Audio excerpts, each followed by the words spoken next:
La semaine dernière, on a compté les points avec les 4 piliers pour être en bonne santé. Donc cette semaine, on va revenir sur le premier point. C'était un temps pour soi et on évoquait le fait de prendre 15 minutes pour soi tous les jours. Eh bien pourquoi Oui.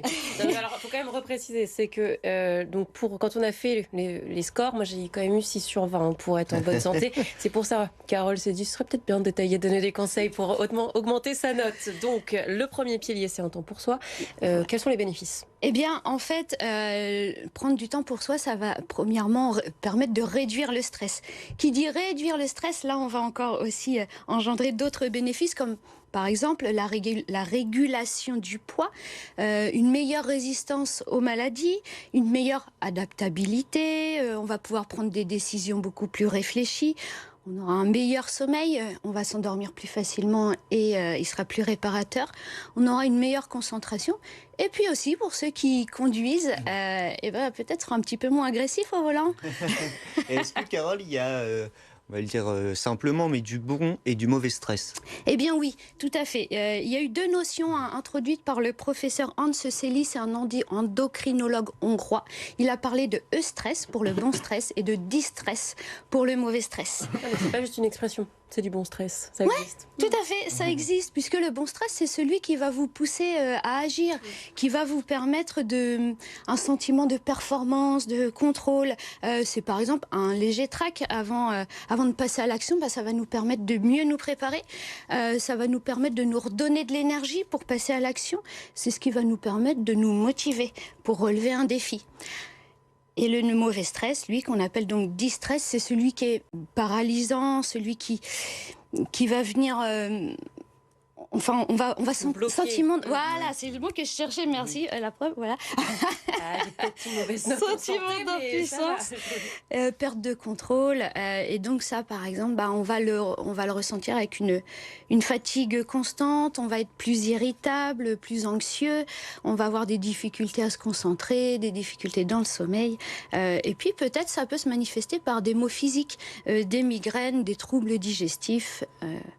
Carole, on entend aussi parler d'hormones du stress. Est-ce que ces hormones sont-elles sécrétées dans ces 2 formes de stress, le bon et le mauvais stress ? Oui, tout à fait, parce que le corps, lui, il ne fait pas la distinction entre bon et mauvais stress. Dans tous les cas, il va sécréter ces hormones. Les 3 hormones, adrénaline, noradrénaline et cortisol. L'adrénaline, en tout premier, va vous permettre d'agir face au danger. Et qu'est-ce qui se passe ? On a besoin d'énergie pour les muscles pour pouvoir se mettre en action. Donc, il va venir libérer du sucre dans le sang. Ça va aussi augmenter votre ventilation, respirer plus vite pour que l'oxygène aussi arrive plus vite à vos muscles. On va avoir ensuite la noradrénaline qui, elle, va permettre la vigilance, la concentration, l'attention. Et puis, enfin, on va avoir le cortisol qui, lui, va pouvoir permettre de continuer à agir dans cette situation de stress. Donc, il va continuer à maintenir une glycémie élevée pour continuer donc justement à alimenter nos muscles, à augmenter la pression artérielle, à aider le cerveau à prendre des décisions. Il faut qu'il soit bien alimenté. Donc voilà. Et donc, si on a un stress qui dure longtemps, donc qui devient vraiment un mauvais stress, eh bien, on se doute que ça va avoir des répercussions sur notre santé.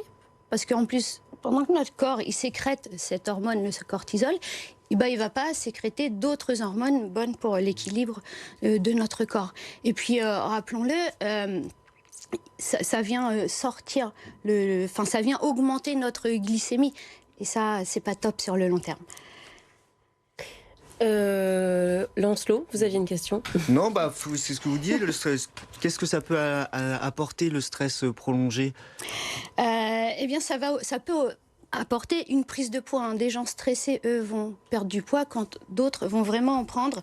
Ça va faire des troubles du sommeil et puis un affaiblissement donc, de votre système immunitaire. Vous risquez d'attraper plus facilement des maladies. Et donc, comment on répond à ça ? Qu'est-ce qu'on peut faire pour le contrer, ce mauvais stress ? Eh bien, des petites choses simples. Arriver à vous donner 15 minutes, mais 15 minutes vraiment pour vous. Des choses comme écouter de la musique, danser, chanter, faire du sport, marcher. Et rire est très important dans le stress. Et bien donc entre amis ou même tout simplement en allant voir un one-man show, une pièce de théâtre. Voilà, pourquoi pas, un bon film bien drôle. Carole, vous nous avez préparé des petites infos intox. On a encore un peu de temps. Vous pouvez nous en faire quelques-unes. Bien. Eh bien, est-ce que le stress est toujours repérable selon vous? Oui, je dirais. Oui, je On dirais sait aussi, quand on est enfin, stressé. Eh bien, en fait, pas toujours. On ne reconnaît pas toujours son propre stress. Il n'est pas forcément visible. C'est pas forcément « Ah, je me sens triste » ou « Je me sens énervé ». Parfois, il est un petit peu diffus et il va être comme ça dans notre organisme, un peu en latence. Voilà. Ensuite, on a bon ou mauvais stress. Est-ce que, selon vous, les deux risquent de développer des maladies graves comme un cancer? Je dirais que oui. Ah ouais, moi, j'ai Si, moi je dirais que ça favorise quand même. Eh bien, en fait, seulement le mauvais stress. Mm. Il y a eu une étude qui a été menée sur des rats de laboratoire qu'on avait mis dans des cages. Enfin, un rat et qui pouvait passer d'une cage à l'autre. Le sol d'une des cages envoyait une décharge électrique. Et quand ça arrivait, ça stresse le rat qui se c'est déplaçait dans l'autre cage. Donc là, en fait, ils ont fait pendant longtemps l'expérience et le rat n'a pas développé de maladie parce qu'en fait, il pouvait fuir. Dans un autre cas, ils avaient mis 2 rats dans la cage électrifiée. Il n'y avait pas moyen d'en sortir. Mais à chaque décharge électrique, on se rendait compte que les 2 rats se battaient. Et là, ils n'ont pas développé de maladie non plus parce qu'en fait, il y avait une réponse au stress. Ils pouvaient se battre. Ils ont remis un rat tout seul dans une cage qui envoie de l'électricité où il ne pouvait pas fuir, où il ne pouvait pas se battre, eh bien il a fini, lui, par développer des maladies graves. Voilà. En fait, il y a une expression en anglais, c'est fight or flight. C'est soit tu arrives à fuir, soit tu arrives à te battre contre ce stress. Et si tu peux faire ni l'un ni l'autre, eh bien dans ce cas, tu développes des maladies. Une dernière? Eh bien, pourquoi pas. Hop, qu'est-ce qu'on avait? Est-ce que selon vous, il n'y a que les personnes dites faibles qui peuvent développer des maladies à cause du stress? C'est-à-dire faible. Oui, faible. Il y a des gens, on se dit lui il est fort et puis lui c'est quelqu'un qui est pas très fort. En Vous termes de voyez? muscles? Pas forcément, ou en termes de caractère. Non, ça ne change rien. Oui, je pense que... oui. Eh bien tout à fait. C'est pas parce qu'on est fort de caractère ou voilà, tout le monde peut être touché par les maladies liées au stress. Merci beaucoup, Carole.